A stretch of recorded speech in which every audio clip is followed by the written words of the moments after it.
Well, campaign 2018, the race for governor in Florida continues to draw national attention. Last week, CBS4's Jim DeFede did a lengthy interview with the Republican nominee Ron DeSantis, and this week he's talking to the Democrat, Tallahassee Mayor Andrew Gillum. Their full interview will air this Sunday morning, and in the segment they discuss the Republican claim that Gillum is a socialist and the FBI investigation that's trailed him. All right. Last week I had a chance to interview your opponent, Ron DeSantis, and his running mate, Jeanette Nunez. One of the things that they kept coming back to was this belief, and Jeanette Nunez point blank said she believes you're a socialist. Well, I really hate to see the race devolve into that kind of name calling. And let me be clear. First of all, I'm a Democrat. I don't make apologies for that. But more importantly, I'm a Floridian. And I hope that what Ms. Nunez as well as Mr. DeSantis recognizes that under that term, and I understand what they're attempting to do to elicit fears, particularly for folks who come from these very dangerous regimes where you have political leaders who literally snuff out the life of their political opponents, take from people what is not theirs. I've come nowhere near that. Simply saying that we ought to pay teachers what they're worth, that we ought to treat health care as a right and not a privilege, expand Medicaid for 800,000 people. There's nothing extreme about that. What I consider to be extreme is the reckless use of language as a way to dog whistle to certain communities that they got to be afraid of me. Well, the truth is that Floridians are not afraid of me because I'm not different, no different than them. There are a lot of people, I hear this all the time, that Andrew Gillum will be the savior for the Democrats in Florida and will rescue Bill Nelson. You'll drag his campaign over the finish line and let him win. You'll help other candidates. Do you feel that sense of responsibility? Well, I think what we've got to do is turn more people out. Now, in the primary, we saw about 150,000 voters turn out who were either one, voting for the first time, or two, hadn't voted in the previous 3 elections. It's our goal to double that number in this general election. And I think more diverse electorates, poor voters, black and brown voters, younger voters, tend to, quite frankly, help to elect more progressive candidates. And so I'm going to do my part.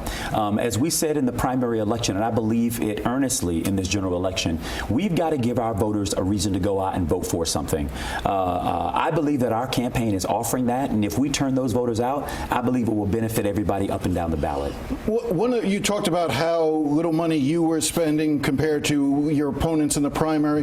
One of the factors that is often cited, and I'm curious as to your take on this, is that one of the things that you benefited from was your opponents never attacked you, that they didn't spend the dollar. They spent a lot of dollars, tens of millions of dollars tearing each other, but didn't come after you. And that in a general election, now that we're in, you're going to start facing some of those attacks. Particularly, we've seen the Republican Party of Florida and Mr. DeSantis in his interview with me last week raising issues about the FBI investigation. I know you've addressed this, and you say you are not the target of the investigation.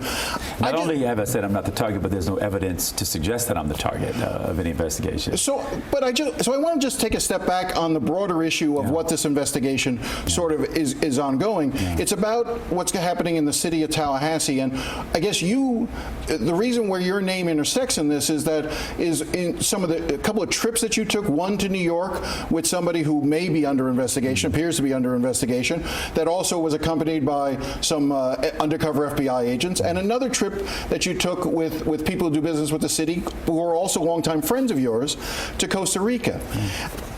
I guess what I'm curious about is, can you understand why some people may have a concern, apart from what the Republican Party of Florida is saying, that your relationship to people who do business with the city, the perception doesn't look good? Yeah, I mean, what I have to say is that, first of all, I don't care how long I've been friends with anybody. And again, you mentioned, and it is true, that these are people who have been longtime friends since I was in college. What folks ought to understand about me is that I've been elected for 15 years, and I've served honorably by doing right, not by doing wrong. I don't take what doesn't belong to me. I have too much to, frankly, survive for. My 3 kids, my wife, my integrity, the values that my mother and my grandmother instilled in me. What I would never do is trade my vote or my support in exchange for anything. And if that's what the Republicans are suggesting, then they are flat wrong. All of us have people who may have disappointed us at different points in our lives. I'm no different from that. But we should not take that to in any way suggest that I would do anything corrupting or illegal in exchange for friendship. In hindsight, and hindsight is always 20/20. Sure. But in looking back on it, is there any lessons that you learned in terms of that perception, in terms of how you conduct yourself under the harsh glare of public scrutiny now? Sure. Well, I would say, first of all, my values and my integrity will always remain intact.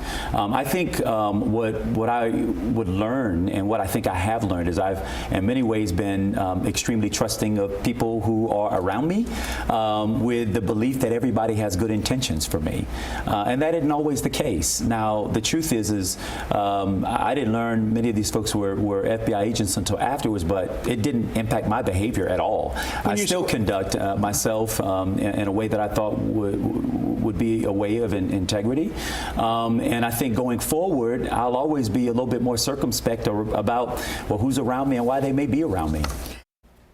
And you can watch the full interview with Andrew Gillum this Sunday at 8:30 on Facing South Florida. Also, you can go to cbsmiami.com to find all of our candidate interviews.